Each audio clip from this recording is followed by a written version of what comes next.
অনুরাগের ছোঁয়ার আজকের পর্বে সুদীপার জীবনে আসতে চলেছে আবার এক নতুন ঝড়। তার নতুন জীবনের পথে বাধা হয়ে এবার সামনে দাঁড়াল কুন্তলা। কুন্তলা সুদীপাকে খুঁজে বের করার জন্য ভাড়া করা লোক লাগিয়ে দেয়। তারা সংবাদপত্র থেকে সুদীপার গ্রামের ঠিকানা পেয়েই সেখানে গিয়ে খোঁজ করতে শুরু করে। গ্রামের মানুষ বুঝে যায় এরা নিশ্চয়ই সুদীপার ক্ষতি করতে এসেছে, তাই কেউই তাদের কাছে সুদীপার আসল খবর জানায় না। সবাই বলে সুদীপা তো বিয়ে করে কলকাতায় চলে গেছে, এই গ্রামে থাকে না। কিন্তু যখন গুন্ডারা ফিরে যাচ্ছিল তখন সুন্দরের লোকেরা গোপনে তাদেরকে সুদীপার বিয়ের ঠিকানা জানিয়ে দেয়। গুন্ডারা সেই খবর নিয়ে কুন্তলার কাছে গেলে কুন্তলা হেসে বলে ওঠে, এবার সুদীপার দিন শেষ।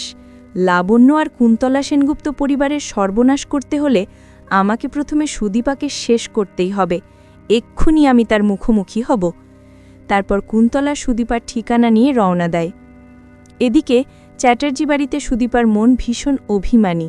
সে আদিত্যকে বলে, যদি আগে থেকেই কারোর সঙ্গে প্রতিশ্রুতি ছিল তবে কেন আমাকে বিয়ে করলেন?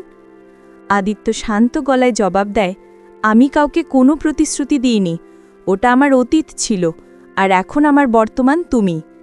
আদিত্যের কথা শুনে সুদীপা নীরব হয়ে যায়।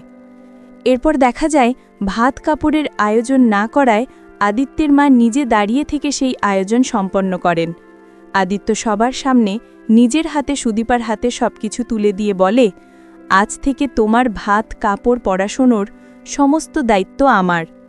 কিন্তু সুদীপা জবাব দেয়, না, আমার দায়িত্ব কাউকে নিতে হবে না, আমি নিজের দায়িত্ব নিজেই নেব। এই কথা শুনে আদিত্যের বড়মা আরও রেগে যান। ঠিক তখনই কুন্তলা হাজির হয় চ্যাটার্জি বাড়িতে। তাকে দেখে আদিত্যের বড়মা অবাক হয়ে জিজ্ঞেস করেন, আপনি কে, এখানে কেন এসেছেন? কুন্তলা নিজেকে সুদীপার আত্মীয় পরিচয় দিয়ে বলে, আমি সুদীপার থামি। এই কথা শুনে হকচকিয়ে ওঠে সুদীপা। এমনই চমকপ্রদ ঘটনাই দেখা যাবে নতুন পর্বে। পুরো এপিসোডটা দেখার জন্য এখনই আমাদের চ্যানেলটি সাবস্ক্রাইব করুন।